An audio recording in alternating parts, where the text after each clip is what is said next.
Salam saudara pemirsa, sebelum saya menyampaikan firman Tuhan untuk saudara-saudara sekalian, saya ingin untuk menyanyikan sebuah pujian untuk kemuliaan bagi nama Tuhan dan untuk memberkati saudara-saudara sekalian.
Salam saudara pemirsa, selamat berjumpa kembali dengan kami dalam program Berita Pengharapan.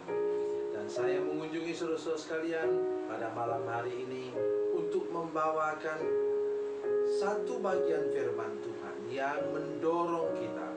Kalau kita sudah hidup dalam Tuhan Yesus Kristus, sudah terima Dia, sudah bertobat dengan sungguh-sungguh dan lepaskan dari kutuk, maka hidup kita harus bertumbuh. Harus bertumbuh sampai hidup kita seperti pohon yang sampai berbuah. Sebelum mendengarkan firman Tuhan, mari kita berdoa. Bapa, dalam nama Yesus, terima kasih untuk firman-Mu. Kami percaya firman-Mu berkuasa dan ajaib. Tolong kami Tuhan, supaya ketika kami mendengarkan firman Tuhan ini, kami punya kerinduan untuk bertumbuh sampai berbuah, memberkati banyak orang. Terima kasih Tuhan, dalam nama Yesus. Haleluya. Amin. Mari malam hari ini saudara-saudara sekalian, kita merenungkan firman Tuhan dari Perjanjian Baru. Dari Perjanjian Baru, surat Kolose pasal 2, Kolose pasal 2 ayat 6 dan 7. Kolose pasal 2 ayat 6 dan 7. Demikian kata firman Tuhan. Kamu telah menerima Kristus Yesus Tuhan kita. Karena itu hendaklah hidupmu tetap di dalam Dia. Hendaklah kamu berakar di dalam Dia dan dibangun di atas Dia. Hendaklah kamu bertambah teguh dalam iman yang telah diajarkan kepadamu. Dan hendaklah hatimu melimpah dengan syukur. Amin. Firman ini, bagian ayat ini, firman Tuhan ini dimulai dengan kalau kita sudah terima Yesus, kalau kita sudah bertobat, terima Yesus dan lahir baru, dan kita sudah dilepaskan dari kutuk, maka katanya hendaklah, haruslah hidup kita itu tetap di dalam Dia. Saudara sekalian, percayalah kepada saya. Kalau sudah tanam pohon, apakah pohon mangga kah, pohon duren kah, pohon rambutan kah, pokoknya pohon buah-buahan itu saudara sekalian, setelah tanam, mulai dia tumbuh, setelah cabut, pindahkan ke tempat lain. Habis itu tumbuh sedikit lagi, saudara kemudian cabut lagi, pindah ke tempat lain. Dan itu artinya saudara tidak tetap dalam Tuhan. Hari ini saya mau menolong kita semua bahwa nomor satu itulah, kalau sudah tertanam di dalam Yesus, jangan kemana-mana. Ya. Jangan pula saudara anggap bahwa Yesus itu salah satu juru selamat. Jangan. Ya. Ini bukan bicara tentang hidup bermasyarakat, bukan. Tapi ini bicara tentang prinsip hidup kita. Kalau Tuhan bicara tentang kelahiran baru itu saudara sekalian, itu dia bicara tentang sesuatu yang paling mendasar dalam kehidupan Kristen kita. Saudara-saudara sekalian, itu yang kita mulai. Tetaplah setia, jangan pernah menganggap Yesus adalah salah satu alternatif. Ya, memangnya itu Yesus pengobatan alternatif. Percaya bahwa satu-satunya dia yang berkuasa menyembuhkan dengan mujizatnya. Ya, bukan kita tidak boleh ke dokter, tapi maksudnya backup pergi ke dokter itu dengan doa saudara sekalian, dengan iman saudara sekalian. Itu yang sangat menentukan. Berikutnya, hendaklah kamu berakar dalam Dia. Saya sudah katakan tadi, kalau dicabut-cabut bagaimana dia bisa berakar? Nah, ada prinsip dalam gereja kami yang saya ajarkan. 1 tahun itu kami berbicara tentang apa? Berakar lebih dalam, bertumbuh lebih tinggi, berbuah lebih lebat. Dengar? Berakar lebih dalam, bertumbuh lebih tinggi, dan berbuah lebih lebat. Itu bicara tentang pohon buah-buah. Nah, sekali lagi saya mengatakan, itu bicara tentang kesetiaan. Sudah tidak bisa bertumbuh kalau sudah tidak setia kepada Tuhan dan juga kepada gerejanya. Sudah harus setia. Setia untuk berakar lebih dalam. Maksudnya apa?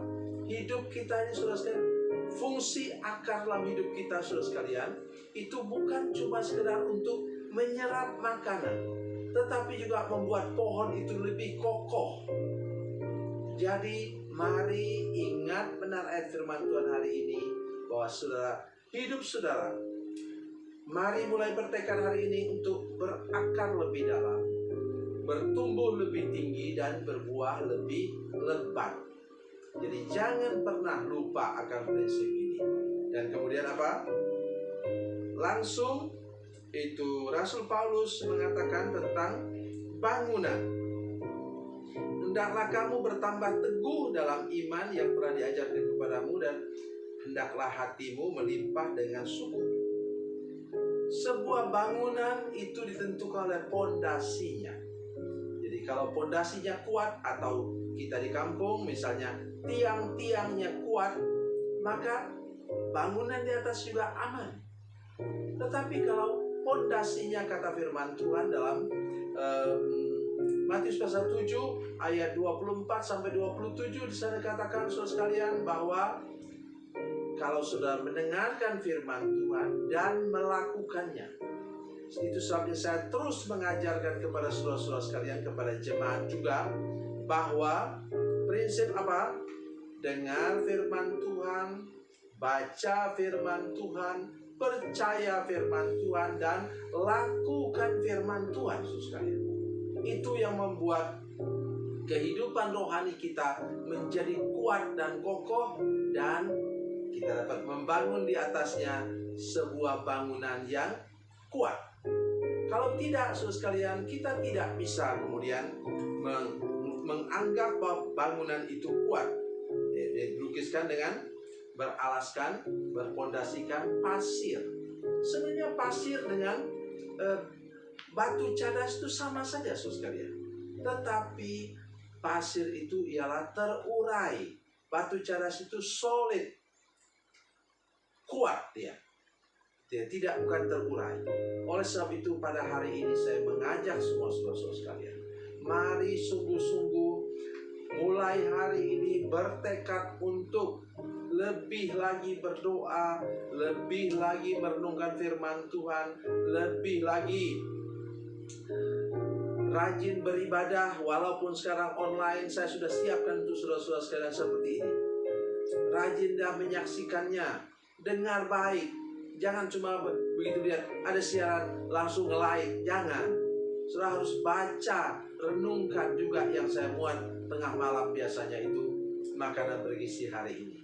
Tolong saudara renungkan, baca ulang-ulang apa yang saya uraikan untuk saudara-saudara sekalian.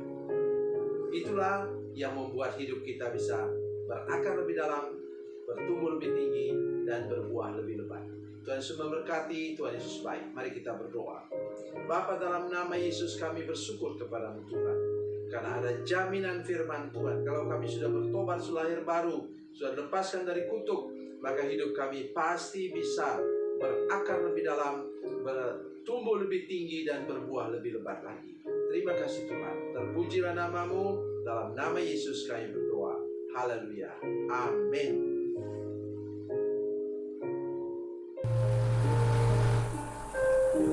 Bila Anda memerlukan dukungan doa kami, atau bila Anda punya masalah yang ingin didoakan, silakan menghubungi nomor telepon kami 0812 7661 1125. Dan bagi Anda yang berada di luar negeri, silakan menghubungi +62 812 7661 1125. Tuhan Yesus memberkati, Tuhan Yesus baik.